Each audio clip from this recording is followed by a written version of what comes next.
ayisike wari wabona abakobwa bo mu cyaro nibo bantu akenshi bagaragaza nk'aho abantu bihaye Imana, usanga muri telefone harimo indirimbo z'Imana, ariko wajya kureba mu mibare y'abakobwa batewe inda ugasanga niba abandi bo mu cyaro ngo za Nyamagabe, za Huye, za Nyanza, za Nyaruguru. Ibyo ni ibiki? Ibyo bintu Yesu wabibatumye? Mwarase gusebya igihugu, mwaravuye mu buryarya. Ibyo bintu pasiteri wabigutumye? Izo ndirimbo z'Imana ziramara iki muri telefone yawe?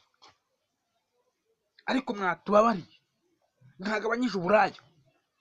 Ni wowe muntu udasiba mu rusengero umunsi ku wundi, amateraniro ni wowe. Mwaretse uburaya, mwaretse kuyarya Imana.